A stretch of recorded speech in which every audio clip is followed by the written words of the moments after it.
여러분 밤새 안녕하셨습니까? 뉴스파이터 김명준입니다. 소리 없는 아우성이 넘쳐납니다. 가뭄에 죽어나가는 곡식을 살려달라. AI에 죽어나가는 닭들을 살려달라. 검증에 죽어나가는 후보자들을 살려달라. 뾰족한 수가 없어 보여 더욱 안타깝습니다. 특히 정치권 협치를 하나 했더니 역시나 대치.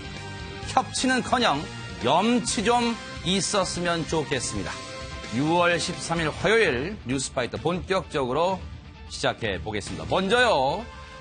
방금 들어온 속보입니다. 오늘 오전 서울 연세대학교에서 폭발 사고가 발생했습니다. 교수 한 명이 부상을 입어 병원으로 옮겨졌다고 하는데 자세한 소식 사회부 취재기자 연결해 알아보겠습니다. 김현 기자 전해주시죠. 네, 사회부입니다. 사고가 발생한 건 오늘 오전 8시 41분쯤입니다.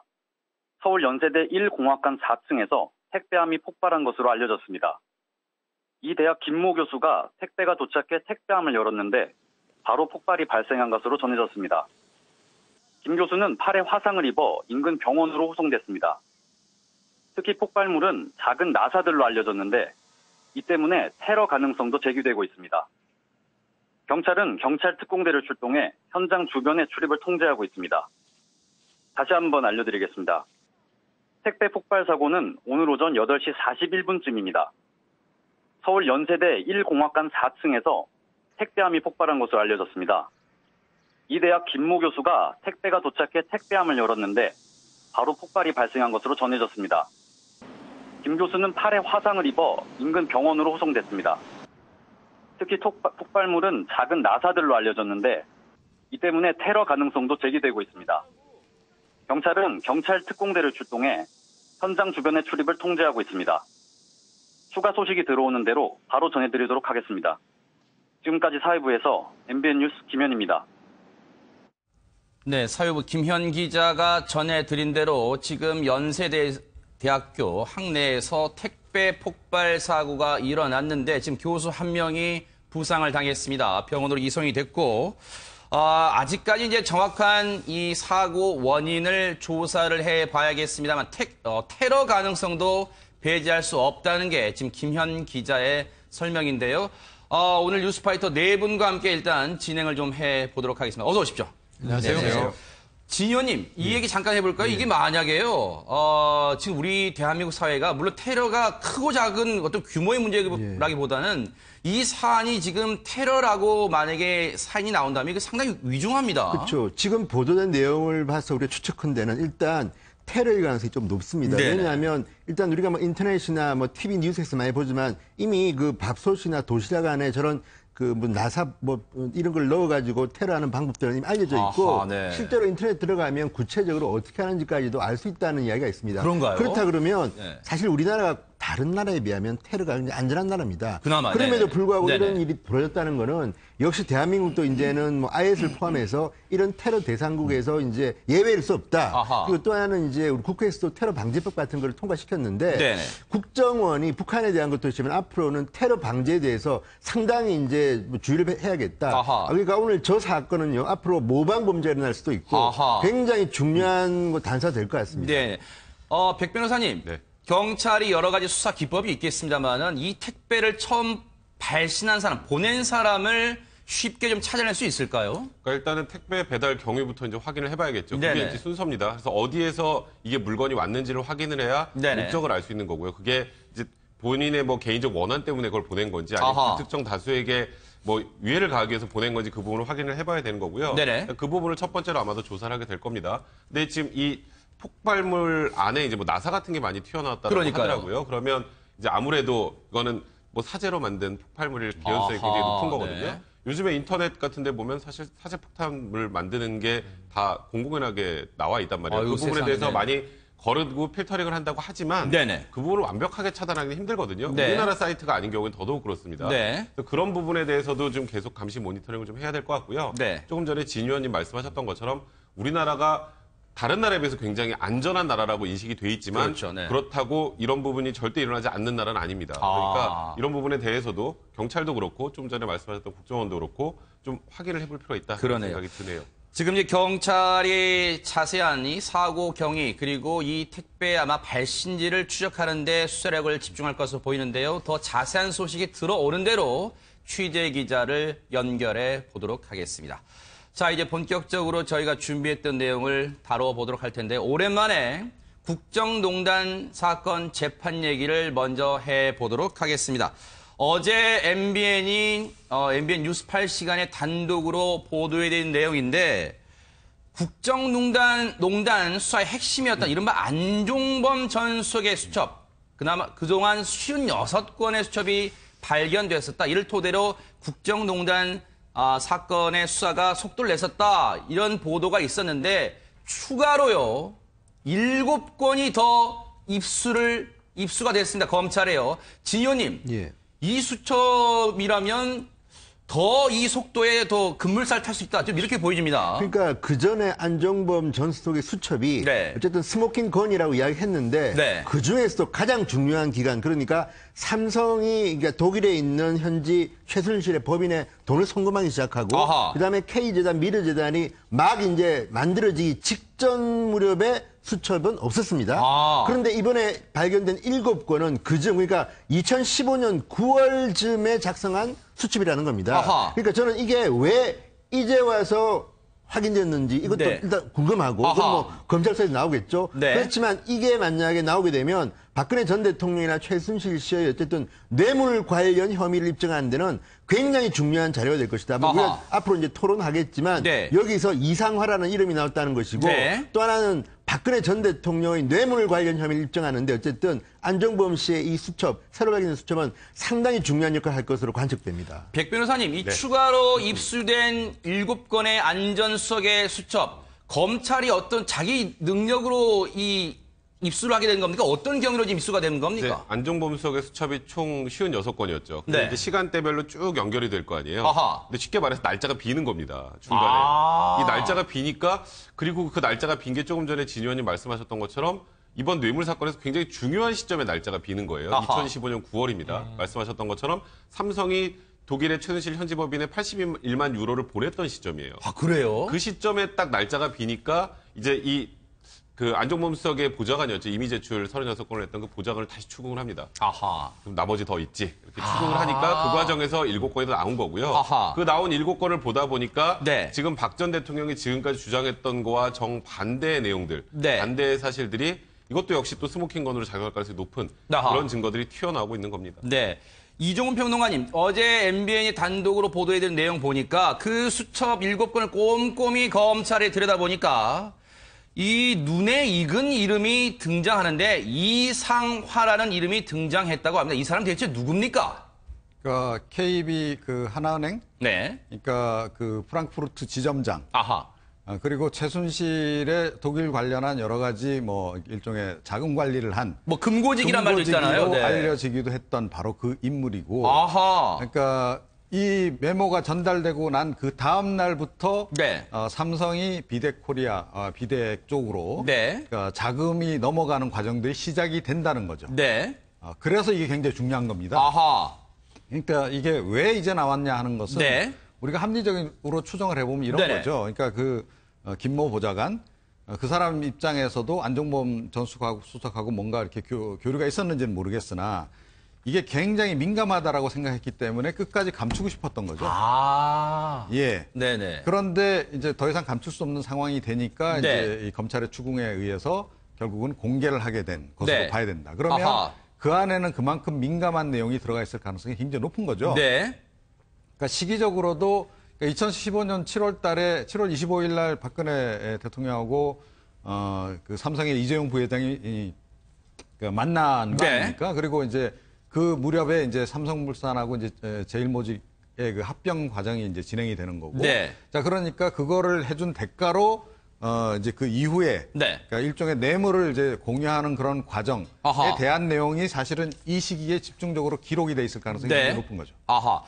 어제 MBN 단독 내용을 보면요. 최영일 평론가님께 여쭤볼까요? 그 박근혜 전 대통령이 안종범 당시 정책조정수석에게 이상화라는 이름과 국제전화 번호가 적혀 있는 이 메모지를 건네줬대요. 네. 그렇다면 이 말은 박근혜 전 대통령이 국정농단 사건, 즉 최순실 씨가 돈을 건네받는 과정에 깊숙이 개입했다. 이걸 뜻하는 거 아닙니까? 당연하죠. 이게 저는 스모킹 건 중에서도 핵심적인 뇌관이다. 아하. 이렇게 봅니다. 네. 왜냐하면 박 전 대통령이 안종범 당시 수석에게 바로 이 일개 이 해외 지점장의 이름과 연락처를 대통령이 어떻게 알겠어요? 그러네요. 누군가에게 받았겠죠. 아하. 그 누군가는 최순실일 가능성이 매우 농후하죠. 아하. 자, 최순실이 이 사람에게 연락해서 이 계좌를 이용하시면 됩니다. 박 전 대통령에게 전달. 아하. 박 대통령이 안 수석에게 자, 이 연락처로 전화해서 계좌와 돈을 움직이시오라는 지시를 했을 가능성이 높죠. 네네. 자, 안종범 수석이 이 메모를 받은 다음 날 9월 14일입니다. 네. 이때부터 삼성에 지금 78억 9천만 원, 한화로는 이 규모인데요. 아하. 이 중에 첫 10억 원대의 돈이 꽂힙니다. 세상에. 하나은행으로. 아하. 그러니까 이 독일에 있는 최순실의 금고지기인 이 이상화 지점장이 네. 이 개설한 계좌겠죠. 네. 여기로 삼성 돈이 들어오기 시작하는 아하. 거예요. 그러면서 이제 1년여 동안 돈이 줄줄줄 들어와서 네. 지금 뇌물 중에 뇌물로 이 포착돼 있는 78억 9천만 원의 아하. 송금이 여기로 이루어져요. 아. 그럼 이 계좌와 이 계좌를 담당할 지점, 네. 그 지점장까지 지정해 준 것이 박 전 대통령이다. 아하. 지금까지의 진술은 나는 몰랐다. 네. 자, 독일로 삼성에서 뭐 이 승마 지원금이 간 것도 추후에 알았다. 네. 근데 이 말이 지금 번복되는 상황이에요. 그러네요. 핵심 증거가 등장을 한 거예요. 네. 저는 박 전 대통령이 여기에 대한 추궁에서는 아하. 무엇이라 답할까? 나도 모르는데 그냥 아. 메모가 와서 줬다 끝? 이 말이 안 되잖아요. 빠져나갈 구멍이 어떻게 없어 보인다. 대답할까요? 네네. 그런데다가요. 그러니까 이게 그러니까 과연 저 사람이 최순실 씨의 금고직이었는지도 조금 의문이 가잖아요. 아하. 그러니까 최순실 씨 금고직이면 최순실 씨가 오히려 번호하고 계좌 번호 이거를 박근혜 전 대통령에게 전달을 해야 맞는 거죠. 아하. 그런데 이 거꾸로란 말이죠. 네. 자, 그런데다가 이 사실은 그럼 뇌물의 주체가 누군지, 그러니까 주범이 누군지도 조금 더 명확해지는 거 아닙니까? 이렇게 되면. 네. 그러니까 우리가 그동안 알기로는 뭐 최순실이가 기본적으로 그러니까 박근혜 전 대통령 얘기도 뭐냐면 네. 최순실이가 다 모의해서 했고 자기는 그냥 부탁을 그냥 들어줬을 뿐이다. 그것도 뭐 국가 차원에서 네. 이렇게 이야기를 했는데 이건 이 상황이 좀 다르다라는 거죠. 네. 그렇죠. 자, 그러니까 창구까지 그 뇌물을 받는 창구까지 지정을 해서 네. 본인이 그러니까 이걸 최순실 씨한테 알려준 거라면 네. 이건 최순실 씨가 오히려 종범이 되고 그러니까 주범은 박근혜 전 대통령이라고 하는 것을 의미하는 것이기 때문에 이것도 굉장히 중요하다 이렇게 근데요, 생각합니다. 제가 네. 상식적으로 또 하나 문제를 제기하는 그럴까요? 겁니다. 이게 지금 박근혜 전 대통령이 불러줬으니까 안종범 전 수석이 적었을 거 아닙니까? 그러네, 네. 그런데 문제는 실질적으로 이상화라는 이름이 없어도 최순실 씨는 충분히 그전에도 이상화 씨를 알았을 테고 또 삼성도 합법적으로 계좌를 독일에 만들었으면 그냥 붙이면 됩니다. 오히려 소문내지 않고 조용히 붙이는 게 맞는데 아하. 굳이 박근혜 전 대통령이 이상화 씨 이름을 이야기해주고 과거에 경제수석을 했고 지금은 왕수석이라고 불리는 안종범 정책조정수석이 직접 전화를 했다? 왜 했을까요? 이게 합법적이고 아무도 관여할 필요가 없는 상황이라면 이렇게 굳이 대통령이 특정 개인 지점장 이름까지 불러줄 이유는 없다. 예, 네. 그렇다면 삼성이나 최순실 씨가 뭔가 풀리지 않는 게 있어가지고 자 왕수석이 통 한번 넣어주시면 아하. 자 이상화 지점장이 뭔가 알아서 할 겁니다. 네. 제가 봐도 계좌를 만드는데 굳이 이상화 지점장 필요 없습니다. 그렇죠. 저도 뭐 런던에 1년 살아봤지만 그냥 하면 되는 건데 근데 아하, 문제는 네네. 뭐냐면 외환관리법이 일정 액수 이상이 될 때는 은행의 도움이 필요할 수도 있고 뭐 어떤 저런 걸 해서 지금 의심하는 게 이겁니다. 이렇게까지 수석이 전화를 했다는 것은 네. 아마도 합법적으로 풀 수 없는 뭔가를 왕수석이 전화를 해서 풀어준 거 아닌가. 아하. 그럼 뭐 함직 추론이죠. 물론 이거는 수사를 해봐야겠으나 그렇죠, 그렇죠. 그러니까 대통령이 직접 이렇게 전화번호까지 불러주는 거지. 네. 안 그러면요. 최순실은 이미 그전부터 이상화 씨하고 친합니다. 왜? 이상화 씨가 최순실 씨 청탁으로 한국에 들어와서는 뭐 글로벌 본부장인가요? 그렇죠. 두세 등급 뭐 승진한 거 아닙니까? 그렇죠, 네. 그렇다고 하면 이것도 아마도 안종범 전 수석이 이제 부탁한 것 같은데 아하. 그렇다면 이 메모는 정말 제가 볼 때는 또 다른 범죄 의혹을 낳는 단서다. 그러니까 이거는 상당히 골치 아픈 일이 또 벌어질 수 있다는 생각이 지금 뭐 듭니다. 정확하게 말씀을 하신 건데요. 이게 개인별로 송금을 하면 이 금액을 함부로 못 보냅니다. 그렇죠. 외환관리법 위반이 돼요. 그래서 네. 이게 지금 승마 뭐 지원 프로젝트 차원에서 삼성에서 보낸 거잖아요. 실질적으로는 개인적으로 소비를 다 했죠. 뭐 비덱 호텔도 이 돈으로 산 거고 아. 그 위에 말도 이걸로 산 거고. 네네. 근데 그러면 실질적으로 개인한테 보낸 돈이나 마찬가지 상황이잖아요. 네. 그러면 이 KB 하나은행 프랑크푸르트 지점에서는 이게 문제가 될 소지가 있다는 걸 충분히 알 수 있죠. 그러네요. 그러니까 전화를 한 거죠. 아하. 그러니까 이게 그래서 조금 전에 말씀하셨던 것처럼 굳이 이 수첩안에 이 이름이 나올 이유가 하나도 없어요. 아하. 근데 나와야 되는 이유는 이 돈을 보내는 과정 자체가 사실 합법적으로 보내기가 좀 어려운 상황이었다라는 것을 또 알려주는 반증이기도 하죠. 그래서 이 지금 수첩이 아까도 뭐 거의 키이고 핵심이고 네. 뭐 이런 얘기를 많이 하셨는데 이건 박근혜 전 대통령이 피해 나가기 굉장히 힘든 부분입니다. 이런 네. 이름이 갑자기 생각이 나서 이름을 불러줬다라고 하는 건 그러니까요. 사실적으로 말이 안 되기 때문에 네. 이 부분은 박 전 대통령이 어떻게 대응할지 모르겠으나 네. 지금까지 박 전 대통령의 스타일상 그냥 묵묵부답할 것 같습니다. 그러니까요. 무슨 우주의 기가 모여서 갑자기 이상화란 이름이 딱 떠올라가지고 안종범 전 수석에게 주지는 않았을 거 아니에요, 최영일 평론가님. 맞습니다. 네. 그러니까 지금 이게 날짜도 딱 맞아요. 보통 네. 날짜의 텀이 거리가 좀 있으면 이건 다른 사안이다라고 둘러댈 수 있는데 아하. 하필 이 이름, 이 연락처를 안종범 수석에게 딱 이야기한 다음 날부터 후다다닥 삼성에서부터 입금되는 10억씩 거야. 들어가기 시작했다. 이거는 네. 너무 날짜가 딱 맞아떨어지니까 이런 경우는 재판에서 정황 증거라고 하더라도 네. 답변에 치밀성이 있어야 되는데 네. 과연 다른 경우의 수가 있겠는가? 없어 보인다. 아하. 그럼 이것은 결국 이렇게 되는 거예요. 최순실 연락, 네. 박근혜 당시 대통령, 안종범 수석, 이상화 지점장, 삼성 쪽에서 움직임이 있다, 돈이 간다. 이게 다 연결 뚜루룩 돼 있는 거고요. 연결고리 좀 풀리네요, 이제. 문제는 그 돈이 어떻게 쓰였다까지 지금 나와 있는 상황이기 그러네요. 때문에 아하. 저는 참 안종범 수석이요. 정말 기록의 대가, 아. 기록의 왕이라고 불러줘야 될 것 같은 게 네. 조선왕조실록처럼 날짜별로 그러네요. 기록을 하다 보니 네. 해필이면 이 2015년 9월에 왜 수첩이 비지? 이게 아하. 검찰이 이건 궁금하지 않을 수가 당연히 없는 거예요. 궁금하겠죠. 왜냐하면 이가 쭉 가다 이가 빠져 있으니까 그러네요. 이게 있을 텐데 그러면 지금까지 56건의 수첩을 네. 다 한 명의 보좌관으로부터 두 차례에 나눠서 네. 압박도 하고 해서 어쨌든 제출을 받은 거잖아요. 네. 그럼 비는 것 어디 있습니까? 하고 따지다 보니까 아하. 결국 마지막에 튀어나왔는데 아. 여기서 모든 악의가 다 맞아 그러네요. 들어가게 됐다. 짧게 퍼즐의 마지막 조각. 그러시죠, 네네. 하나 부연 설명하면 저는 이상화라는 존재가 참 중요한 존재일 수가 있는 게, 자, 박근혜 전 대통령이 2015년 9월 13일 날 전화번호를 불러줍니다. 네. 14일 날 바로 다음 날 10억 원 정도가 이제 바로 독일로 송금이 그렇죠. 됩니다. 네. 그렇다면 이상화 씨는 상당히 업무 처리를 잘한 사람으로 저는 보입니다. 아. 그리고 또 하나는 그 뒤에 상황을 보면 네. 이상화 씨하고 친하게 지내던 그 독일에 있던 사람을 미얀마 대사로 추천하는데 실제로 됩니다. 아, 그렇다면 유재경 대사죠. 자, 이상화 씨가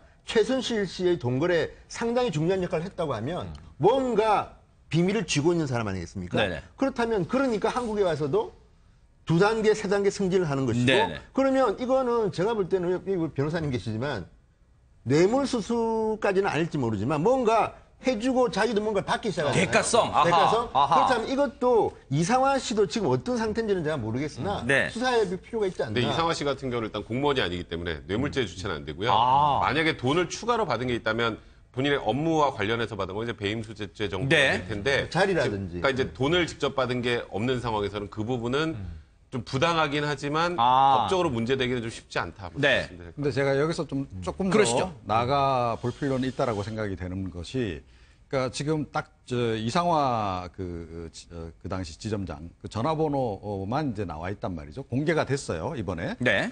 그것만 있겠냐는 거죠.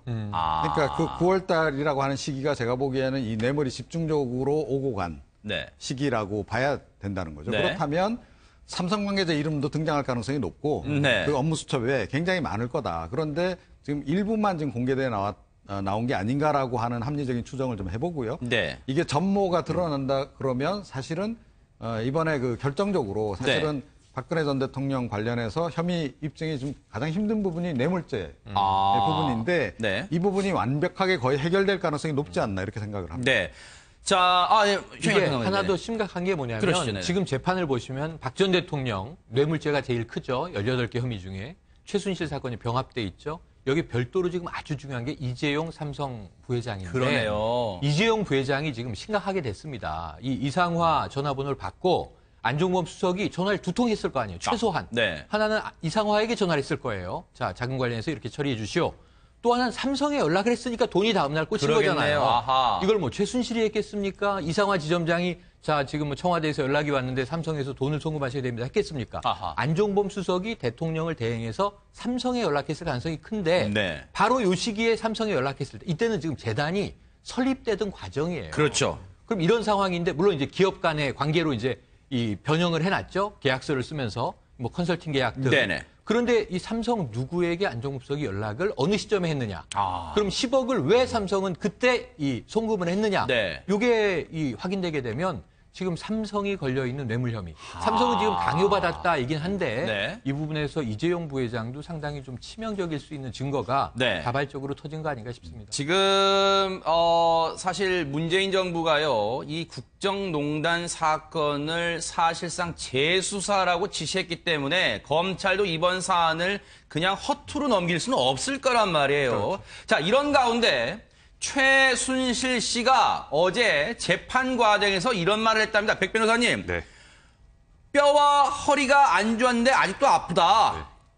오는 15일에 그동안 미뤘던 치과와 정신과 치료를 같이 받고 싶으니까 재판을 좀 미뤄달라 했답니다. 이거 이렇게 미뤄달라고 요청하면 받아주는 거예요? 뭐 다 받아주진 않죠. 원래 미뤄달라라고 할 때는 이제 재판부에서 판단해서 이거는 이 정도 사유면 미룰 필요가 없다라고 하면은 이제 거절을 하고요. 어허. 정말 뭐 건강이 도저히 너무 안 좋아서 도저히 재판을 받을 수 없는 상황이 된다면 네. 그러면 이제 인권보호 측면도 고려를 해야죠. 아. 그럴 때는 이제 미뤄지기도 하는데요. 네. 최순실 씨는 사실 지금 박 전 대통령보다 더 강행군이죠. 아하. 정말 재판 많이 받고 있어요. 네. 그래서 그러니까 지금 사실 최순실 씨 몸이 정상이기가 더 힘든 상황입니다. 그러니까 이제 뭐 이게 재판을 못 받을 정도로 비정상이라는 의미가 아니라 네. 힘들긴 힘들어요. 그래서 최순실 씨가 이렇게 얘기를 하는 걸 일각에서는 이거 재판을 좀 미루는 무슨 꼼수가 아니냐 이런 얘기를 하시는 분들도 있는데 네. 최순실 씨는 미뤄봐야 별로 득될 게 없어요. 아. 왜냐하면 박 전 대통령 같은 경우는 10월 16일에 구속기간이 만료인데 아하. 최순실 씨는 다른 혐의로 또다시 구속이 돼 있기 때문에 네. 구속기간은 뭐 이걸 좀 미룬다고 해서 본인의 재판 나중에 뭐 구속기간 만료로 나올 수 있는 상황도 아니에요. 그래서 네. 최순실 씨의 지금 저 상황은 뭐 일단은 뭐 나중에 혹여라도 뭐 보석 청구를 위해서 지금 뭐 밑자락을 까는 건지 모르겠습니다만 저럴 수도 있다. 그러니까 네. 뭔가 뭐 치과 치료나 이제 건강상의 문제가 조금은 있을 수도 있다 이렇게 받아들여도 될 것 같다는 생각이 듭니다. 근데요, 이종훈 평론가님께 여쭤볼까요? 이 최순실 씨가 제 기억으로는 툭하면 건강상의 문제를 좀 꺼내드는 것 같아요.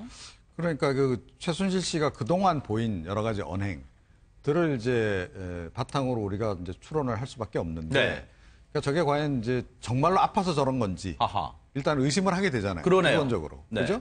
자, 그런데 제가 보기에 이게 쭉 이 일련의 그 발언 내용을 보게 되면 핵심은 아프다에 있는 것 같아요. 네네. 그러니까 뭐 재판 미뤄 달라 이거 안 미뤄지는 거 분명히 알 거고. 네. 근데 나는 굉장히 지금 아프다. 점점 아파지고 있다. 네. 라고 하는 것을 강조하는 것 같아요. 아. 그러니까 최근에 박근혜 전 대통령도 계속 이 몸이 아프다는 걸 강조를 네. 하잖아요. 변호인단 쪽에서. 그러니까 이것도 약간의 좀 전략이 아닌가. 그러니까 이게 그야말로 병보석이 허용될지 안 될지는 모르겠으나 그거로 병보석으로 가기 위한 나름의 어떤 그 명분을 축적해가는 과정이 아닐까. 네. 그런 생각을 좀 하게 돼요. 일차적으로. 아하, 네. 지금 뭐 최순실 씨는 앞서 말씀드린 대로 15일, 오는 15일에, 그러니까 모레죠. 15일에 그동안 미뤄왔던 치과와 정신과 치료를 같이 받고 싶으니까 목요일 재판을 미뤄달라. 그래서 재판부가 아니 그럼 다른 날짜로 진료 일정을 바꿀 수 없느냐 했더니 최순실 씨 측이 담당 의사가 목요일에만 구치소에 와서 불가피하다 했대요. 그런데 검찰이 그냥 넘어갈 검찰이 아닙니다. 진 의원님 알아봤더니 구치소에 확인해 보니까 이번 주 목요일 치과 예약은 수요일로 바꿀 수 있다고 한답니다. 이거 아니 검찰을 뭘로 보는 거예요, 최순실 씨 측은? 그러니까 최순실 씨는 어떤 의미로든 간에 진실성이 좀 떨어져 보이는 게 네. 저는 치과 치료 같은 거는 필요하다고 봅니다. 왜냐하면 이빨이 만약 아프면요 온 이제 건강이 다 이제 망가지는 거기 때문에 그래서 오복 중에 하나군요. 필요합니다. 네. 그런데 문제는 지금처럼 이렇게 이제 만약에 검찰이 말이 사실이라면 또 최순실은 꼼수를 부린 거 아니겠습니까? 아하, 네. 게다가 저는 이 진정성을 또 의심한 이유 중에 하나가 네. 얼마 전에 박근혜 전 대통령과 이제 재판에 나와야 되는데 노승일 전 부장이 나온다고 하니까 네. 병을 핑계로 안 나왔습니다. 아하. 근데 그때 된 병 핑계가 제가 기억하기로는 낙상에 의한 것으로 보이는 뭐 이 꼬리뼈가 아프고 뭐 이런 거였습니다. 그런데 구체적으로 제가 기억은 안 나지만 근데 지금 독방 생활 하지 않습니까? 네네. 그리고 무슨 등산하는 것도 아니고 다니는 것도 아닌데 네. 낙상할 이유가 없어요. 네. 꼬리뼈는요. 저도 들어봤더니 굉장히 네. 아프다고 합니다. 그런데 아하. 이제 어쨌든 독방에 혼자 있다가 뭐 미끄러져 넘어져서 그랬다고는 하는데 네. 상식적으로 볼 때는 이것도 핑계 아닌가. 아하. 물론 그게 사실이라면 정말 아프니까 안 나오는 건 당연하지만 네. 이런 그 상식적인 이 추론을 보면 정말 최순실 정말 맞아 하는 거고요. 네. 그럼에도 불구하고 저는 죄는 미워도 사람은 미워하지 말라고 아무리 최순실 씨라 하더라도 인권은 보호해야 되기 때문에 네. 만약에 건강에 문제가 있다면 이거는 단서가 필요합니다. 네. 과학적인 의학 진단을 가지고 네. 그렇다면 그다음에는 뭐 빠질 수 네. 있는 거지만 아. 저렇게 본인 주장만 가지고 뭐 정신과 치료를 받겠다, 네. 치과 치료를 받겠다 이거는요. 네. 검찰 설득하기 힘들 것 같습니다. 아니, 그럴 수 네네. 있다고는 보여줘요. 네. 최순실 씨가 우리가 익히 아는 이제 성격이나 태도, 그 사람의 이제 삶의 습성이 있는데, 아하. 우리가 뭐 전화 녹취 들어보고 하면, 아이고, 큰일 났네, 큰일 났어. 이제 이런 이제 그랬죠. 스타일이잖아요. 그럼 뭐냐면 늘, 바빠 죽겠는데 대통령은 왜 자꾸 전화해? 귀찮아. 뭐 이런 성격이잖아요. 우리가 듣고 아는 게. 네. 그럼 투덜투덜 하는 성격이에요. 아. 그러면 아이고 머리야, 아이고 허리야, 아이고 이야, 뭐 아플 수 있어요. 그럴 수 있겠네, 네. 근데 이제 이게 또 구치소라고 하는 것이 시간이 많고 조용하다 보면 신체 자각 증상이 더 또렷하게 나타납니다. 아. 밤에 혼자 자는데 뭐 네. TV 틀어놓고 자는 것도 아니고요. 조용한 독방에서 그 몸이 어딘가 쑤실 수 있어요. 네. 그런데 제가 보기엔 이것을 핑계로 재판에 자꾸 안 나가려고 하는 것은 네. 자, 학생들이 학교 가기 싫어할 때 아하. 징후가 있는 거예요. 뭐냐면 네. 야단 맞을 일이 있으면 가기가 싫어요. 숙제도 했고 내가 칭찬받을 일만 있다. 그럼 학교에 일찍 갑니다. 눈이 네. 일찍 떠지고. 그러네요. 그러니까 이건 지금 뭘 나타내는 거냐면 재판에서 불리해지고 있다는 걸 스스로 느끼고 있다. 스스로 궁지에 몰리고 나가면 있다는 걸 나갈수록 느끼네요. 불리하다. 아. 그동안은 먼저 나와서 네. 재판을 지휘하다시피 한 모습을 보여줬어요. 네. 지금 공판이 이미 많이 진행됐습니다. 헌재에서도 얼마나 큰 소리를 쳤습니까? 그랬죠. 그런데 이제는 재판에 나가 앉아 있으면 본인이 말하기 궁색한 상황으로 자꾸 그렇죠. 몰리니까 아. 자, 재판 후반에는 본인이 더 이상 주장할 바가 떨어지고 있는 것 아닌가? 아. 나는 방에서 나가기 싫소. 이런 심리 상태로 지금 전환되는 것 같아서 그런 이 반증이 몸이 아닌가. 아픈 건 뭐 실제로 또. 아픈 것 플러스 시민성, 아하. 마음에서 나오는 원인이 클 것이다라고 그러네요. 그렇게 추정해 볼 수 있겠네요. 자, 최순실 씨 얘기를 해봤으니까 그녀의 딸 정유라 씨 얘기도 오랜만에 해보겠습니다. 어제 구속영장이 기각된 이후 어제 9일 만에 검찰에 재소환이 됐는데 먼저 그 모습 보시고 얘기를 이어가 보도록 하겠습니다. 잠시만요. 예, 잠깐만요. 잠시만요. 아니 한마디만 하면 말씀하고. 아니, 잠시만요. 정인아 씨 저기 한마디 하면 저희가 보내드릴게요. 네네네. 오늘 어떤 혐의 때문에 불렀다고 말씀하셨어요? 제가 그런 얘기 못 들었고요. 저 그냥 조사받으러 왔습니다. 죄송합니다. 네, 그 어머니 면회 또 하실 계획 있으세요? 네, 허락 된다면 죄송합니다. 오, 조심. 네, 저렇게 들어갔다가 오늘 새벽에 14시간 조사를 받고 이제 오늘 새벽에 귀가를 했습니다만 백 변호사님. 네. 어제 사실은 검찰이 서울중앙지검이 오전 9시 반까지 출석하시오 그랬는데 10시 20분쯤 그러니까 한 50분쯤 늦게 도착을 했어요. 이것도 전략이 있어요? 통상적으로는 검찰에서 그러면 좀 더 일찍 도착합니다. 대부분은. 잘 보여야죠. 아니, 그럼요. 네. 그 특히 수사기관에서는 뭐 일단 그 시간에 오라는데 늦게 오면 그것 때문에도 좀 불쾌할 수 있으니까. 그렇죠. 근데 정유라 씨는 그거보다 더 중요한 게 좀 있었던 것 같아요. 그게 아. 뭐냐면 일단 들어가서 어떻게 대응해야 되는지 하고 저 앞에 기자들이 진을 치고 있을 건 불보듯 뻔한데 어떻게 대응해야 될지 이런 부분에 대해서 변호인이 아마 조력을 하는 시간이 좀 있지 않았을까라는 아. 생각이 듭니다. 네. 정유라 씨가 좀 바뀐 게 하나 있잖아요. 뭘까요? 말이 줄었어요. 아. 네, 비행기에 내릴 때. 그다음에 영장실질심사에서 이제 영장이 기각되고 이경재 변호사 만나러 갈 때도 이제 기자 옆에 따라붙을 때 처음에는 아무 말도 안 할 것 같더니 계속 물어보는 거보다 질문에 대답을 꼬박꼬박 하잖아요.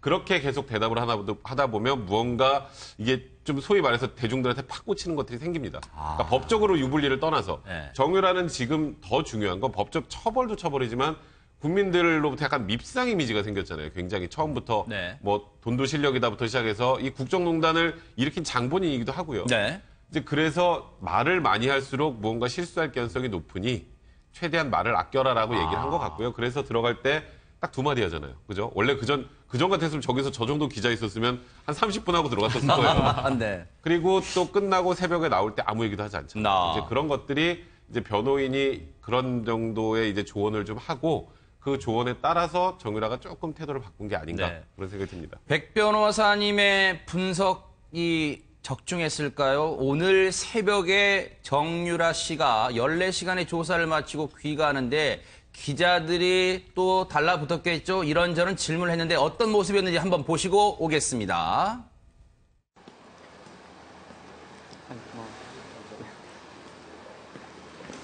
오늘 어떤 조사 받으셨습니까? 아니 뭐 아직도 어머니가 시키는 대로 14시간 동안 조사받았는데 검찰에서 뭐 물어보던가요? 아직도 어머니가 시키는 대로 했다 이렇게 똑같이 진술하셨나요? 아니 뭐 전반적으로 현실을 좀 조사를 받았습니다. 근데 백 변호사님. 네. 그래도 어쨌든 들어갈 때는 두 마디라도 했는데 나올 때는 정말 묵묵부답이에요. 이거 만약에 혹시 그럴 수 있어요? 검찰이 나가서는 조사받고 나가서는 한마디도 하지 마시오라고 시킬 수 있나요? 아니면 안 그냥 되죠. 자발적인가요? 그거야말로 인권 침해죠. 아, 그래요? 아하. 검찰 나가서 아무 말도 하지 마 이러면 그건 인권 침해죠. 그건 네네. 안 되고 그건 정유라 씨 그리고 정유라 씨의 변호인이 이렇게 하는 게 좋겠다라고 판단했으니까 하는 겁니다. 근데 그러니까 지금 정유라 씨 나올 때 표정을 보면 썩 좋지는 않은 것 같아요. 그러니까 뭐 장시간 조사받았으니 뭐 힘도 들었겠지만 네. 무언가 새로운 게 좀 나온 게 아닌가라는 생각도 추측이 조금 아하. 들고요. 네. 그러니까 왜냐하면 지금 정유라 씨가 영장이 기각된 이후에 네. 그 영장 그 당시에 이제 범죄 사실은 그 이대 학사 비리하고 그다음 청담고등학교 학사 비리 두 가지였거든요. 네. 근데 그 외에 이제 외국환관리법 위반이나 국외재산 도피 문제나 뇌물죄 문제나 이런 부분에 대해서 보강 조사가 조금은 이루어졌어요. 네. 지금 9일 만에 지금 정유라 씨를 부른 건데 그렇죠. 그 전에 남편 신주평 씨 불렀고요. 네. 또 보모하고 마필관리사 들어왔죠. 그랬죠. 거기 다 조사했습니다. 아. 그러면 최소한 독일 그리고 덴마크에서 무슨 돈을 가지고 생활을 했는지 네. 그리고 도피 경로가 어떻게 됐는지 누구의 도움을 받았는지 이런 부분에 대해서 보강조사가 좀 이루어졌을 거예요. 그걸 토대로 해서 정유라를 부른 거기 때문에 네. 어제 정유라가 그 전에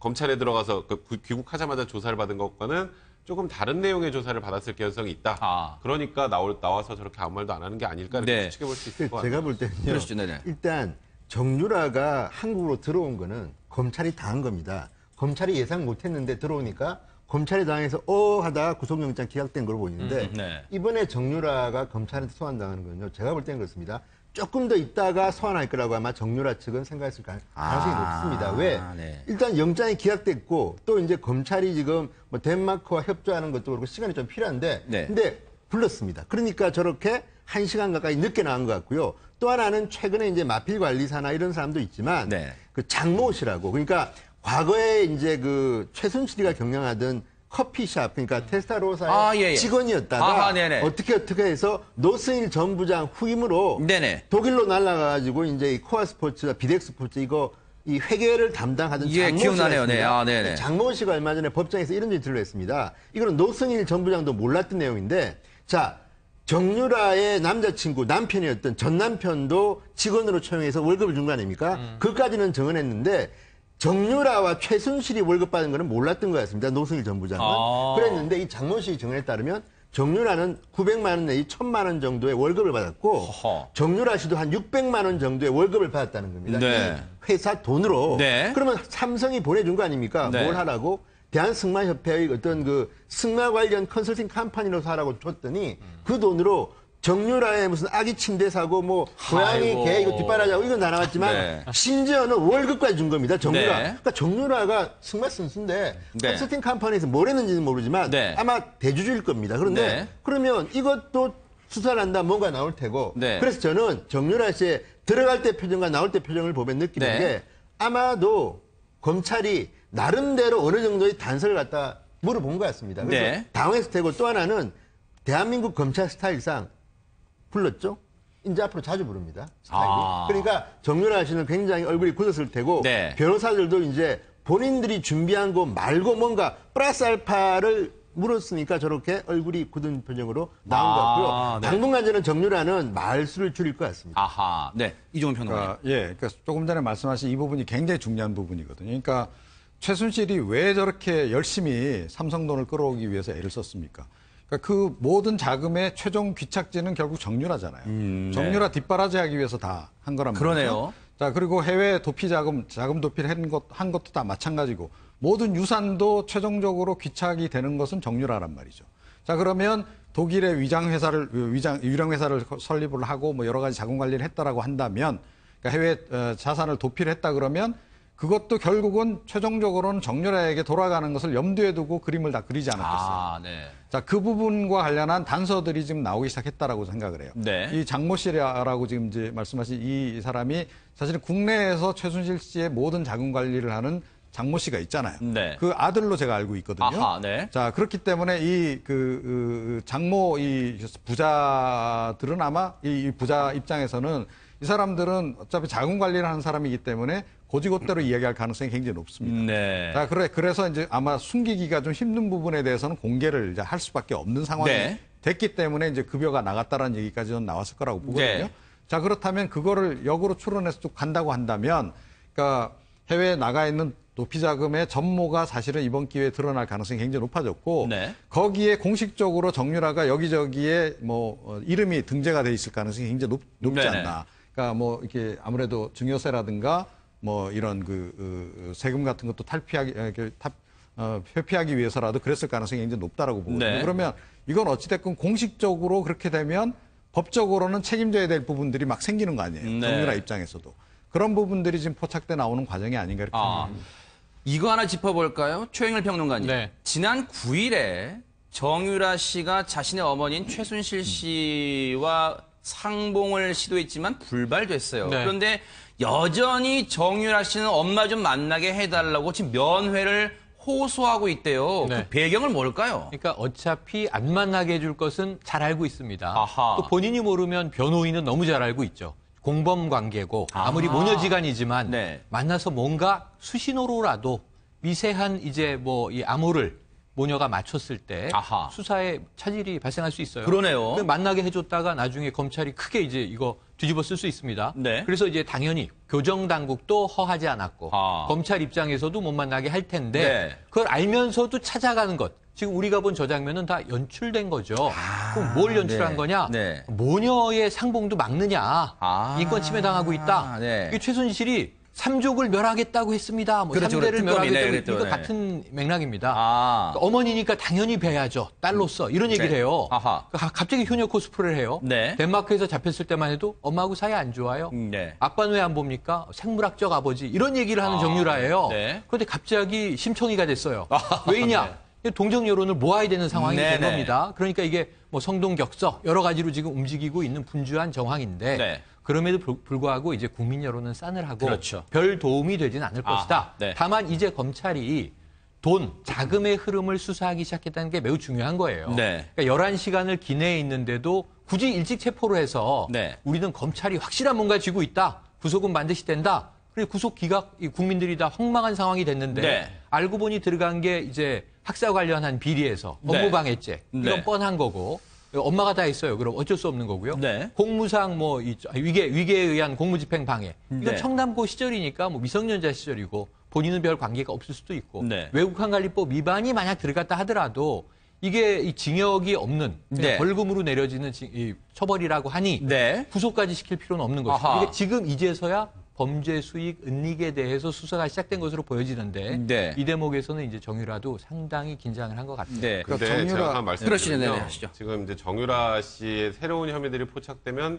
당연히 이제 구속영장을 재청구하겠구나 이렇게 생각하시는 분들이 많을 텐데 검찰이 정말 고민이 깊을 거예요. 왜요? 다른 혐의가 드러나도 좀 구조는 비슷합니다. 그러니까 사실 이대 학사 비리 관련해서 지금 최경희 총장부터 막 징역 5년씩 구형받고 있잖아요. 그렇죠. 근데 어찌 보면 최종 수혜자죠. 최종 수혜자인데 사실 한 건 별로 없습니다. 아. 그렇죠? 그러니까 엄마가 거의 다 한 거죠. 그러네. 하다못해 이제 해외 재산 도피를 한번 가보죠. 해외 재산 도피 정유라가 지금 저 20살에 본인이 뭔가 능동적으로 해외 재산을 도피할 만한 능력은 안 됩니다. 네. 결국 그것도 역시 최순실이 주도하에 수익자 형태예요. 네. 그러니까 모든 지금 범죄 혐의가 다 그래요. 아. 그러면 우리나라에서 모녀를 동시에 구속시키는 경우가 그렇게 흔치는 않거든요. 네. 그러니까 이 정도의 모녀를 동시에 구속할 만한 정도의 사유가 되느냐에 대한 이제 의문점이 하나가 생기고 또 두 번째 지금 정유라 아이 왔죠. 네. 아이 엄마를 가두는 거예요. 아. 이제 그런 문제가 굉장히 검찰이 고민이 많이 될 겁니다. 그러니까 정유라를 구속할 수밖에 없는 완벽한 혐의 포착에다가 플러스 알파가 더 필요해요. 네. 그렇기 때문에 새로운 혐의가 드러난다고 하더라도 네. 검찰 입장에서는 불구속 기소로 갈지 네. 아니 우병우석 때문에 생각해 보세요. 영장 2번 기각되면 어떻게 됐나요? 네. 검찰에 대한 비난 여론은 어마어마했죠.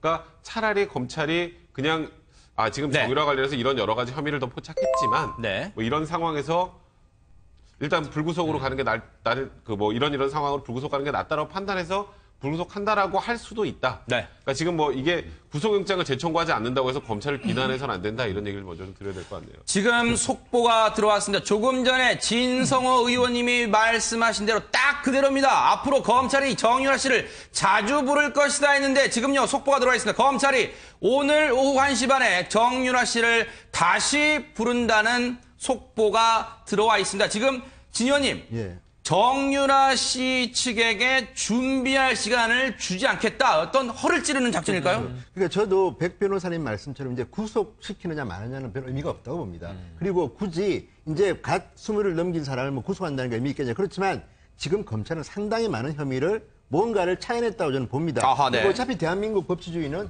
물증을 가지고 하는 거 아닙니까? 네. 그러면 정유라 씨의 아까 새벽에 나오는 그 표정 보면 뭔가 자기가 모르는 걸 물었고요. 또 하나는 이 뭐 평론가분들이 특히 변호사분들의 말은 한결같습니다. 정유라 같은 스타일은 검찰 조사가 계속되면 무너지기 쉽다. 왜냐하면 너무 어려움 없이 컸고요. 네. 또 이분은 아까 백 변호사님 잠시 말했지만 제가 볼 때도 정유라 씨는 마치 자기가 셀리브리티인 것처럼 TV 앞에 서는 걸 좋아했습니다. 네. 되게 이런 성향의 분들은 속의 것을 감추기가 힘듭니다. 네. 그런데 구속하면야 좋겠지만 구속하지 않더라도 계속 이제 소환해서 물어보게 되면 네. 정유라 씨는 질문에 대해서 제가 볼 때는 저분은 묵비권 행사하기보다는 뭔가를 말하는 스타일입니다. 다만 이제 변호인들의 말을 듣고 묵비권을 행사하기 시작하면 제가 볼 때는 검찰도 어려울 거라고 보지만 네. 지금까지로 봐서는 아마도 정유라 씨는 국민들이 갖고 있는 공통의 의문들이 있지 않습니까? 네. 자, 어떻게 그 장기간 독일에 체류하면서 수많은 사람들이 거의 뭐 집단 아닙니까? 뭐 일하는 직원들이 한두 명이 아닐 텐데 이분들과 같이 돈을 쓰고 그렇죠. 과연 그렇게 할 수 있습니까? 그리고 외환관리법 아까 제가 이상화 지점장 이야기도 했지만 누군가가 도와주지 않으면요. 저렇게 많은 돈을 쓰면서 오래 체류하기라는 게 쉽지 않습니다. 네네. 그러면 뭔가 하나둘씩 밝혀지고 물어보게 되면 정유라 씨와 거의 변호인들은 조만간 무너질 가능성이 높다. 그러겠네요. 저는 그렇게 예상해 봅니다. 이종원 평론가님, 네, 말씀하시죠. 저는 정유라 씨가 왜 자꾸 최순실 씨를 저렇게 만나려고 할까? 그러니까 안 된다는 거 알면서 네. 뭔가 이유가 전 있다라고 생각을 해요. 그게 뭘까요? 그게 모르겠습니다. 비밀 금고의 뭐 그 비밀번호일 수도 있겠고 또 뭐 장시호 씨에게 전달됐느냐 마느냐 약간 좀 의혹에 휩싸여 있는 유언장일 수도 있고 그러니까 엄마로부터 뭔가 지금 받아야 될 게 하나가 분명히 있는 것 같아요. 네. 이번에 귀국을 하게 된 것도 그것도 어쩌면 그거일지도 모르겠다라는 생각까지 하게 되는. 네. 그러니까 잠깐 만나면 되는 거예요. 네. 잠깐 만나서 둘이 마치 뭐 이렇게 뭐 주고받듯이 짧게 네네. 주고받으면 되는 뭔가가 있는 게 아닌가. 네. 라는 나름의 추정은 좀 해봅니다. 네. 제가 그걸 하나만 좀 그러시죠. 말씀드릴게요. 네. 이게 만약에 지금 이종훈 평론가님 말씀하셨던 대로 이제 뭔가 해야 될 것들이 있으면 그건 이경재 변호사 통해서 하면 돼요. 그렇죠. 예, 이경재 변호사 통해서 하면 되고 이게 정유라 씨가 만약에 직접 만나게 되면 녹음 녹화가 다 됩니다. 그래서 녹음 녹화가 되기 때문에 별다른 건 못 하는데 네. 아까 최영일 평론가 말씀하셨던 것처럼 녹음 녹화 다 되면 들여보내면 되지 뭐라고 생각하시지만 미리 짠 수화 같은 거나 뭔가 그 비밀 약속 같은 걸로 대화가 가능하거든요. 이제 그런 부분들 때문에 공범들은 녹음 녹화가 다 되더라도 접견을 잘 안 시켜주는 거거든요. 그러니까 아마 만약에 말씀하셨던 그런 부분들은 이경재 변호사를 통해서 해결하려고 하는 거고 지금 정유라 씨가 최순실 씨를 만나려고 하는 건 쇼잉입니다. 전형적인 쇼잉이고 또 하나 네네, 그렇습니다. 쇼잉이고 말씀하시죠. 그게 지금 내가 탄압받고 있고 엄마도 못 만나게 하고 이런 거잖아요. 네. 그래서 이경재 변호사는 변호사라 다 아세요. 못 만나게 하는 이유를. 아. 그럼에도 불구하고 남부구치소장 지금 법적 대응하겠다는 얘기가 나오는 건 네. 지금 우리가 이렇게 인권을 유린당하고 탄압받고 있어요라는 그런 모습을 자꾸 보여주기 위해서 하는 쇼잉이라고 봐야 돼요. 이종원 평론가님. 제가 네. 한 가지만 딱 보탠다면 그러시죠. 이겁니다. 그러니까 이경재 변호사를 통해서도 이해하기 힘든 뭔가 일 수 있지 않을까요? 뭐 그런 가능성은 좀 있지 않을까 이런 생각이 근데 듭니다. 저는 이제 뭐좀 이렇게 인도주의적 측면에서 본다 네네. 그러면 어쨌든 정유라 씨는 엄마를 만날 겁니다. 다만 이제 정유라 씨나 최순실 씨가 무서워하는 건 여론입니다.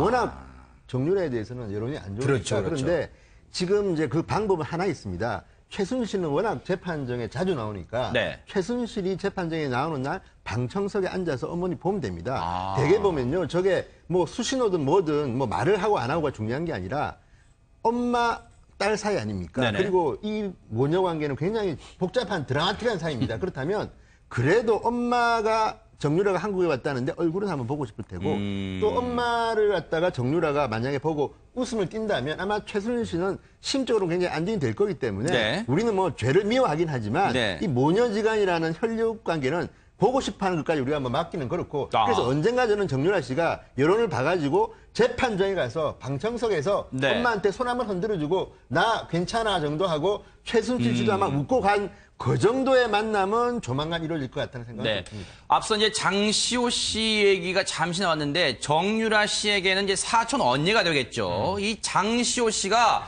국정농단 사건의 관련자 중에는 처음으로 석방이 됐는데 백 변호사님, 네.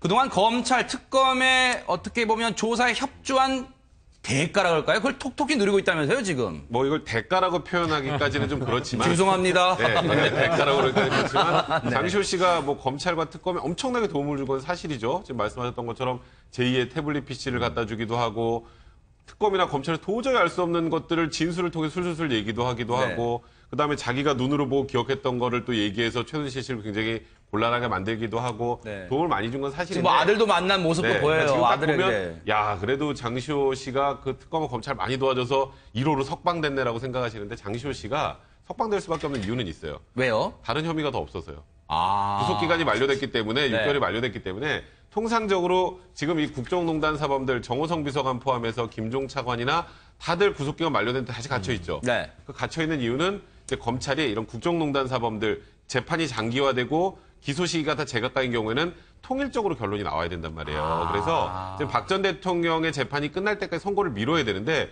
원칙적으로 다 풀어줘야 돼요. 그러니까 이럴 때 검찰이 이게 약간의 꼼수기도 한데 하나씩 혐의를 빼놉니다. 아하. 그러니까 정호성 비서관 같은 경우에 청문회 안 나왔지. 네. 청문회 불출석으로 다시 영장 청구하는 거예요. 아하. 그래서 6개월을 더 가두는 겁니다. 네. 김종 차관도 마찬가지예요. 그런데 장시호 씨는 저거 말고 딴 게 없어요. 네. 딴 게 없어서 걸 게 없습니다. 그래서, 아하. 그러면 풀어줄 수밖에 없어요. 구속기간이 만료됐기 때문에. 네. 그래서 이거는 뭐 검찰과 특검에 너무 협조를 해서 봐줘서 풀어줬다. 아하. 혹시 그렇게 오해하시는 분들 있을 텐데 네. 그건 아니고 네. 물론 그렇게 도움을 주긴 했으나 구속기간이 만료돼서 굳이 더 뭐 장시호 씨의 추가 혐의가 없기 때문에 일단 풀어줬다 이렇게 보시면 될 것 같네요. 제가 오해를 했군요. 특검과 검찰에게 죄송합니다. 자, 그런데 최영일 평론가님, 저 장시호 씨의 모습, 석방되자마자 이제 부모님 계신 집으로 찾아가서 어머니 최순득 씨가 해준 집밥도 따뜻하게 먹고 또 자신도 다음 날에 아들에게 손수 밥을 차려주니까 그 아들이 맛있다면서 엄지척도 했다고 하는데 그렇죠. 저 행복한 모습을 아마 최순실 씨는 봤을지 안 봤을지 모르겠지만 정유라 씨는 봤을 것 같아요. 언론 통해서. 어떤 생각할까요, 지금? 참 이게 이 부러운 반 그러면서도 적개심이 또 더 커지는. 배신자 이런 느낌이 있을까요? 이건 뭐 배신자? 저희 이제 개인적인 사적인 뭐 상상의 시나리오라고 생각을 네. 해주시고요. 저런 경우에 엄마를 배신하고 어찌 보면 자신의 행복을 찾아갔어. 우리가 이제 장시호는 네. 전략을 바꿨다. 초기에 이런 얘기 하지 않았습니까? 네네네. 특검에 적극 협조를 하면서 수사 도우미 이런 별명을 얻고 그랬었죠. 국민들이 장시호에 입에서 핵심적인 증언이 많이 나왔어요. 네. 아직 검증되지 않은 것도 있어요. 왜냐하면 박 전 대통령 삼성동 자택 네. 지금은 뭐 내곡동으로 이사를 가버렸습니다만 2층에 어느 방에 금고가 있는데 돈이 몇 억 있으니 네. 그걸로 유라와 우리 손주를 좀 챙겨다오. 아하. 이런 부탁을 받았다라는 이제 진술도 나왔는데 이거 확인되지 않았습니다. 네. 그러니까 굉장히 미주알 고주알 아주 이 뒷이야기를 많이 털어놨어요. 네. 이런 면에서는 수사에 적극 협조했구나. 아까 대가라고 얘기하신 것도 그런 측면에서 네. 수사에 협조하니까 빨리 풀어준 것 아닌가 아하. 하는 생각이 또 있는 건 사실이란 네. 말이에요. 그런 면에서 이제 이 정유라가 과연 우리는 입국할 때 장시호의 길을 따를 것이냐. 엄마의 죄를 딸이 정말 처절하게 단죄하고 그러네요. 나는 무고해요. 근데 네. 그런 조짐이 보였어요. 왜냐하면 네. 나는 대학 가고 싶지도 않은데 엄마가 억지로 밀어넣고 그렇죠. 네. 말 타고 싶지도 않은데 굳이 뭐 말을 승마선수를 해서 뭐 국가의 위상을 높여라. 이거는 나는 원하는 길이 아니고 난 행복하게 한 여인으로 아이도 낳았고 네. 소소하게 살고 싶었는데 엄마가 나에 대한 욕심이 과했다. 네. 아버지도 좋아하지 않는다. 엄마와도 사이가 안 좋다. 그랬는데 들어와서 주목할 게 그 엄마 면회 갈 때 기자의 질문에 네. 장시호 씨는 왜 안 만납니까? 그랬더니 그 언니하고 원래 사이가 안 좋아요. 사이가 안 좋은 것을 장시호하고 선을 딱 그었단 말이에요. 네. 이것은 모녀가 이제 한 팀으로 한 팀. 팀플레이를 한다는 얘기구나라고 추정해도 좋을 것 같습니다. 근데 이종훈 그렇죠. 이종훈 평론가 얘기 진짜. 먼저 듣고 올게요. 네네. 근데 저는 이제 이 1년에 이번에 이제 이런 과정들을 보면서 느끼는 것이 확실히 그 최순득 그 장시호 모녀가 그러니까 이 최순실 정유라 모녀보다는 한 수 위다. 왜요? 이런 생각을 좀 많이 하게 돼요. 그러니까 어떤 분이 이제 증언도 하지 않았습니까? 그러니까 최순실은 실제로 행동대장이고 뒤에선 최순득이 다 한다. 하는 그런 이제 증언 그 인터뷰 내용도 있고 이제 그랬었는데 네. 실제로 보면 그러니까 장시호 씨 같은 경우에는 굉장히 실리적으로 움직인 거죠. 그래서 결국 본인이 원하는 바를 지금 빨리 획득을 한 그런 그 경우에 해당을 한다는 거고. 그러니까 옆에서 누가 뭐 조언을 해주는지는 모르겠습니다만 그렇다는 거죠. 그리고 이 사실은 저는 조금 전에 이제 그 가족들하고 화목하게 있는 표정을 보니까 굉장히 이제 밝고 좋은데 국민들도 좀 이렇게 행복하게 만들어줘야 한다. 그렇죠. 이제는 그래서 네. 장시호 씨가 사실은 아직도 제가 보기에는 다 100% 다 이 얘기를 안 했다라고 저는 생각을 해요. 그럴 수 있어요, 맞아요. 본인이 알고 있는 부분에서 자기와 관련된 좀 민감한 부분들은 좀 제외시켜 놓거나 그리고 이제 사실은 자기가 풀려나는데 필요한 정도까지만 저는 이야기했을 가능성이 굉장히 높다라고 보거든요. 네. 그러니까 최순득 씨 관련한 부분도 마찬가지고. 네. 자, 그런데 국민을 좀 행복하게 만들어줄 생각이 있다면 나머지도 다 진실을 이야기를 좀 해주면 어떻겠는가. 한 점의 숨김도 없이. 그렇죠. 그렇게 해서 이번 그 사건과 관련한 전모들에 대해서 좀 더 명쾌하게 이야기를 좀 해줘서 네. 좀 잘 정리되게 국민들 입장에서도 좀 그러니까요. 흔쾌하게 좀 그렇게 장시호 씨의 행복을 좀 기분 좋게 바라볼 수 있게 좀 만들어줬으면 좋겠다. 일리가 있는 말씀이세요. 네. 진 의원님, 네네. 예, 그리고 저는 최순득 씨를 좀 주목할 필요가 있는데 아하. 일단 최순득 씨가 누굽니까? 최순실 씨의 언니기도 하지만 과거에 박근혜 전 대통령이 커트칼 테러 당했을 때 최순득 씨 집에서 머물렀다고 보도됐을 맞아요. 만큼 네네. 친한 분인데 근데 저분이 요즘 암 투병 중이라고 합니다. 그것도 아주 심각한 상태인데 네. 근데 이제 그 JTBC의 보도가 사실이라면 이런 보도가 나온 적이 있습니다. 최순득 씨가 검찰에 가서 최순실 씨를 대면했다고 합니다. 네. 거기서 어쨌든 눈물을 흘리면서 부탁을 한 겁니다. 장시호 좀 잘 부탁한다. 그랬더니 언니 걱정 마. 내가 알아서 할게 했는데 그 다음에 뭐라고 했습니까? 최순실 씨가 장시호가 다 했다. 그 뒤부터 장시호 씨가 상당히 이모에 대해서 좀 뭐 배신감이랄까? 네. 그러고 왔는데 그 다음부터 제가 볼 때는 최순실 씨 집안하고 최순득 씨 집안은 상당히 척을 진 것 같긴 합니다. 왜냐하면 지금 아까 백 변호사 말씀처럼 중요한 스모킹건이 2개가 전에 있다고 보는데 하나는 네. 뭐냐면 추가 태블릿 PC. 이거는 최순득 씨가 이야기해서 그 아프니까 그 장시호 씨 아버지가 검찰에 갖다 준 거로 아마 보도됐습니다. 그렇다면 지금 장시호 씨는 굳이 이야기하지 않아도 될 이야기를 막 합니다. 게다가 가장 중요한 게 이겁니다. 박근혜 전 대통령과 최순실 씨가 차명폰으로 대화하는데 그 전화번호를 기억해낸 겁니다. 네. 정말 그건 타고난 머리인데 그렇죠. 어떻게 숫자를 기억하는지 그것 때문에 엄청난 것들이 풀려버린 겁니다. 네. 그렇다면 최순실 씨 입장에서 볼 때는 아니 저 조카 맞아? 왜 저런 이야기를 해서 나 이렇게 그러니까 지금 제가 볼 때는 최순실 씨 집안과 최순득 씨 집안은 등을 돌렸고 네. 또 이제 아까 그 행복한 만찬 장면이라고 나왔지만 네. 저는 인도적으로 이해할 만한 게 네. 암투병하고 이제 얼마 살지 모르는 엄마 감옥 간 나 때문에 걱정하는 엄마가 있고 네. 또 내가 사복을 입고 재판정에 나갈 만큼 사랑했던 아들이 있습니다. 네. 그 아들과 엄마가 있는 자리인데 새벽에 출소해서 만나는 거 어떻습니까? 저는 정말 뭐 물론 죄는 좀 지었습니다. 장시호 씨가 그렇긴 하지만 저 암투병 중인 엄마하고 아들을 만나는 저 장면은 저는 뭐 네. 눈물 날 만큼 행복한 만찬으로 보입니다. 네.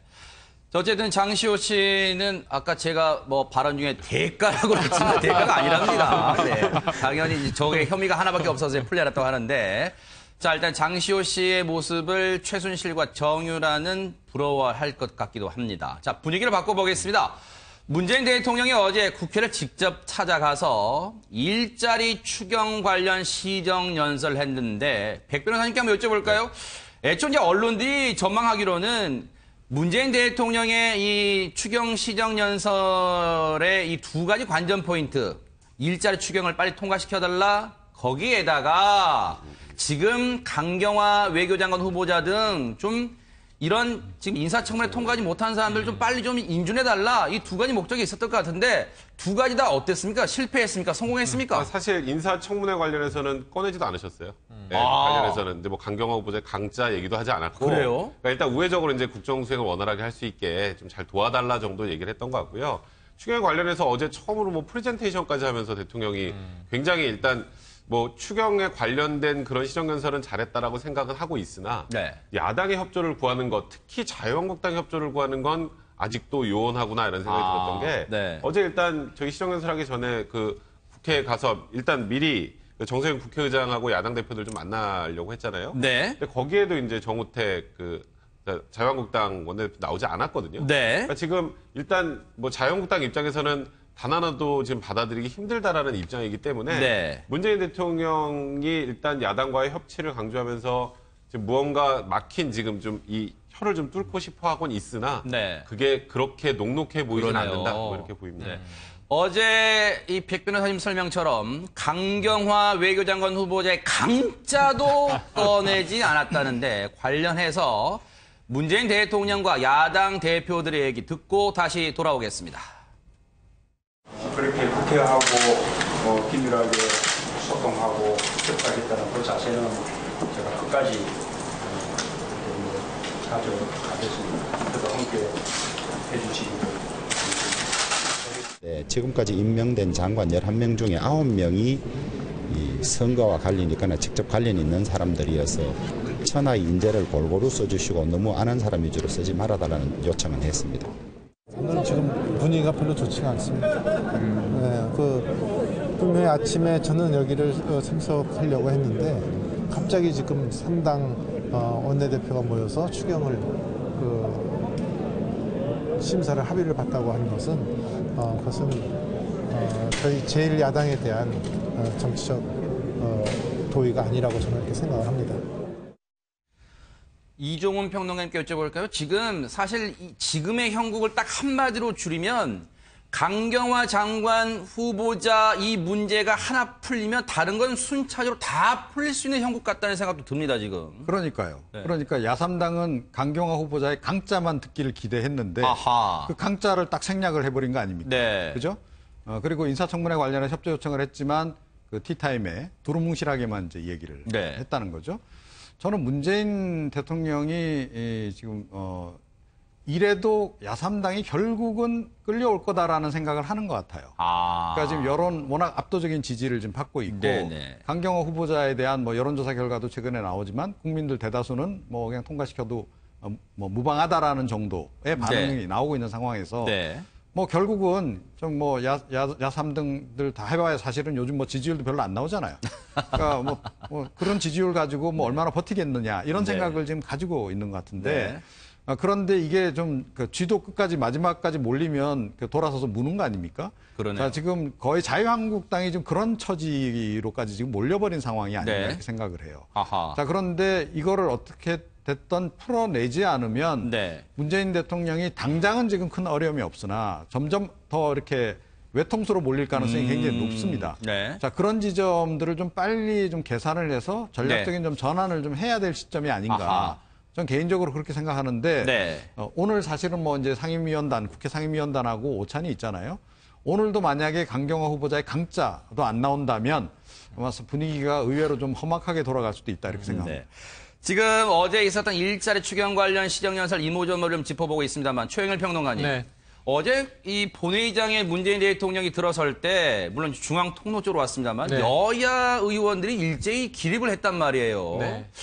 이게 좀 뭐 사전에 뭐 협의를 한다거나 좀 그런 게 있어요? 뭐 이제 당 내에서는 자 어떻게 하는 게 좋을까 뭐 설왕설래합니다. 네. 일어나는 게 좋으냐 않는 게 좋으냐 박근혜 전 대통령 때는 어떻게 했었더라 시정연설을 4번 하셨단 말이에요. 네. 또 그전에는 이제 대통령 시정연설은 취임 첫 해 한 번 정도인데 네. 이번에는 기록 2가지 세운 게 하나는 추경 예산의 시정연설을 대통령이 직접 했다. 네. 이거 헌정사상 초유고요.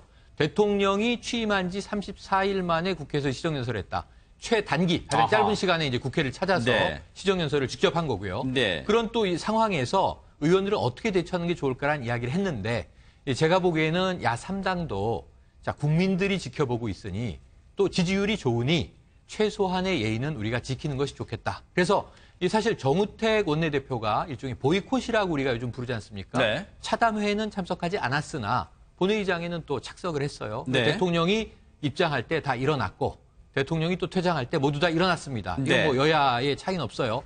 다만 연설을 30여 분 하는 동안 여당은 이제 나중에 절박한 호소였다. 네. 극찬도 나오고 16차례 박수를 쳤습니다만 네. 야당은 좀 침묵 기류였고 아하. 심지어 우리 저 노트북에다 피켓 붙이는 거 네. 노트북 시위라고 하는데 이 피켓 시위도 또 야당은 일부 버려서 지금 오늘 아침 보도에 보면요. 자유한국당 의원 중에 피켓을 붙이지 않은 5명의 의원이 네. 화제가 뭐 명단도 되고 있습니다. 나오더라고요. 그렇습니다. 네. 자, 그런데 백 변호사님. 네. 어제 이제 또 하나의 뭐랄까요? 관전 포인트라고 할까요? 어제 이제 연설이 끝나고 시정연설이 끝나고 이제 본회의장에서 나갈 때 쭉 나가다가 방향을 획 틀어서 자유한국당 의원들 쪽으로 갔고 또 다시 유턴해서 국민의당 의원 쪽으로 가서 악수를 청했단 말이에요. 이른바 악수의 정치학이라는 게 있어요.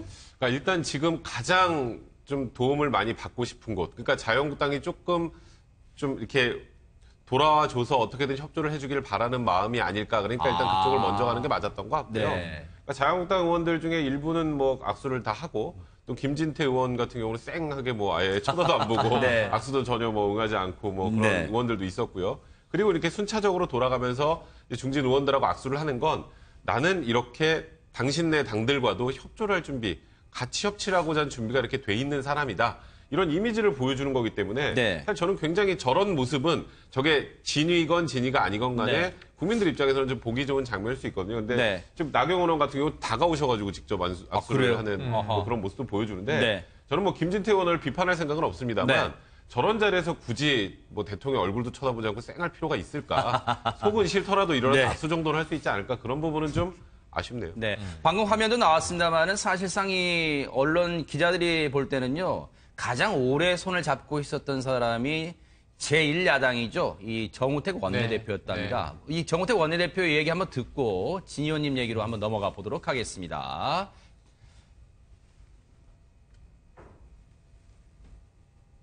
정우택 원내대표 얘기 좀 들려주시기 바랍니다. 오늘 그 환담 자리에 제가 못 갔습니다. 그래서 못 가셔서 일부러 자리에 오셨다고 찾아오신다고 해서 여기까지 오셨다고 해서 감사하다고 그냥 얘기 한마디 하겠습니다. 진 의원님, 이른바 뭐 악수, 이른바 이제 넓게 보면 스킨십인데 스킨십의 정치가 좀 얼어붙은 야당 의원들의 마음을 좀 녹일 수 있어요? 녹일 수 있죠. 그리고 저는 기본적으로 문재인 대통령이든 박근혜 대통령이든 누구든 간에 국민이 뽑은 대통령이 국회에 직접 방문했을 때 예하를 막론하고 악수하는 것은 당연하다고 봅니다. 네. 그런데 과거에 어땠느냐. 네. 사실 정우택 원내대표를 저는 이해 좀 할 만한 게 네. 지금 정우택 원내대표는 국민들로부터는 왜 저렇게 좀스럽게 하냐고 비판을 하지만 네. 야당 지지자들로부터는 왜 야당 지지자가 저렇게 투쟁을 못하고 저렇게 온건하냐고 또 비판을 받습니다. 네. 과거의 민주당 스타일을 보면요. 박근혜 전 대통령이 이제 국회에 연설하러 왔을 때 네. 심지어는 경호 직원들하고 몸싸움 하는 경우도 있고 아하. 로텐도어에 박근혜 대통령이 지나가는데 막 소리도 내고 막 이 피켓 쥐다고 굉장히 격한 것들을 많이 했습니다. 거기에 비하면 자유한국당 의원들은 지금 야당 훈련이 덜 돼서 그런지 그냥 피켓 붙이고 있지 조용하지 않습니까? 그리고 문재인 대통령이 지나가는 통로에 있는 의원들이 있고 또 안쪽에 있는 의원들이 있습니다. 네. 통로에 있는 의원들은 자연스럽게 악수할 수밖에 없는 분위기고 네. 그 통로에 있는 의원이 악수를 피한다면 그건 정말 뉴스감이죠. 그런데 네. 제가 오히려 재밌게 본 거는 나경원 의원처럼 뒤쪽에 있는 분이 일부러 나와서 손 잡는 네. 거는 쉽지 않습니다. 아. 반면에 야당이 아니라 여당 쪽도 제가 유심히 봤는데 여당 쪽 의원도 통로에 있는 분들은 당연히 악수하지만 안쪽에 있는 분들도 악수하고 싶은데 숫기가 있는 분들은 나와가지고 악수하고 숫기가 없고 점잖은 분들도 있습니다. 이분들은 네. 또 그냥 그저 웃으면서 그냥 손 드는 분들이고 그러니까 저를 보면 국회의원 스타일이 나오는데 네. 과거 윤상현 의원 같은 경우는 뭐두 번인가 손잡은 거 아닙니까? 누님하고. 그러니까 네. 그런 것들을 보면 저기에 있는 저는 개인적으로 좀 점잖은 분들을 선호하는 편인데 네. 나옵니다. 그리고 좀 야당 의원들도 좀 중진들인데 서청원 의원이나 이런 네. 분들이 지나가면서 악수할 때 보면 어쨌든 외견선은 굉장히 경건하게 합니다. 네. 그게 저는 당연한 거라고 봅니다. 네. 오히려 좀스럽게 손을 뿌리친다든지 과거에는 뿌리치는 사람도 있었습니다. 네, 네. 그런 거에 대해서는 그런데 네. 어쨌든 나경원이도 저렇게 멀리 서가서 악수하는 거 저런 거는 뭐 네. 좋지 않겠습니까? 네. 그리고 과거에 어쨌든 간에 앞으로는 누가 대통령이 되든 간에 네. 그 국회에 온 손님인데 네. 대통령에 대해서는 좀 깍듯이 예우를 해줬으면 좋겠습니다. 네. 자, 분위기 좀 바꿔볼까요? 요즘 3K라고 들어보셨습니까? 김희수 헌법재판소장 후보자, 그리고 강경화 외교부 장관 후보자, 그리고 김상조 공정거래위원장 후보자인데 청문회 문턱 지금 넘지 못하고 있어요. 그런데 새로운 3K가 지금 새로운 3인방이 주목을 받고 있는데 누구냐? 안경환 법무부 장관 후보자, 조대엽 고용노동부 장관 후보자, 도종환 문화체육관광부 장관 후보자. 왜 주목받느냐? 모두 이 교통 관련 문제, 음주 등 교통 관련 문제로 주목받고 있다고 하는데 과거에요. 이 과거도 아닙니다. 지난달에 문재인 대통령이 수석 비서관회의에서 했던 말 들어보시고 얘기를 이어가 보도록 하겠습니다. 저는 대선 때 병력 멘탈, 부동산 투기, 위장 전입, 세금 탈루, 논문 표절, 이 5대 중대 비리자는 고위공직에 임명하지 않겠다라고 공약을 했습니다. 정치자금법 위반, 또 선거법 위반, 음주운전, 그 밖의 범죄나 비리 등 더 큰 흥결 사유가 있을 수 있는데도 특별히 5대 중대 비리라고 해서 공약했던 것은 이명박 박근혜 정부의 인사청문회에서 특히 많이 문제가 됐었던 사유들이기 때문입니다. 분명히 문재인 대통령 본인이 얘기를 하고 있습니다. 음주운전 등도 5대 중대의 비리보다 더 큰 흠결일 수 있다고 지금 본인이 얘기를 하고 있어요. 그런데 관련해서 뒤에 무슨 얘기를 하는지 한번 들어보시기 바랍니다. 앞으로 이 잣대를 어떻게 될 건지 한번 들어보시기 바랍니다. 사안마다 발생 시기와 의도, 또 구체적인 사정, 비난 가능성이 다 다른데 어떤 경우든 예외 없이 배제다라는 원칙은 현실 속에서 있을 수 없는 일이기 때문입니다. 그러나 그렇다고 해서 그때그때 적용이 달라지는 고무줄 잣대가 되었어도 안 될 것입니다. 자, 이게 시간 관계상 질문 하나만 딱 드려볼게요. 우리 최영일 평론가님께 드려보겠습니다. 네. 2014년 7월 25일 날 지금 안경환 법무부 장관 후보자가 당시 서울대 명예교수 전 국가인권위원장 자격으로 칼럼을 하나 썼습니다. 광주일보에. 그런데 그때 뭐라 그러냐?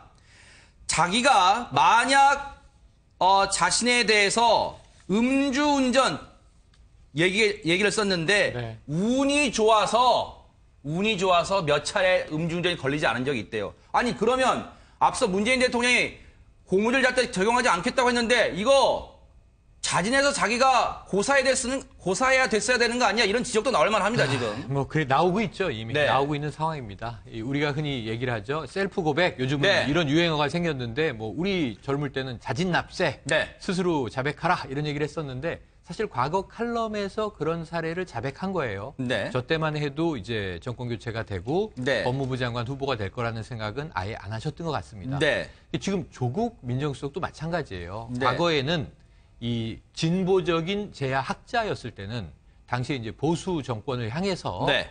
음주운전 절대 안 된다. 네. 인사청문회 기준 안 된다. 그랬는데 네. 지금 바뀌어버렸잖아요. 해명하기가 굉장히 어려운 대목이에요. 네.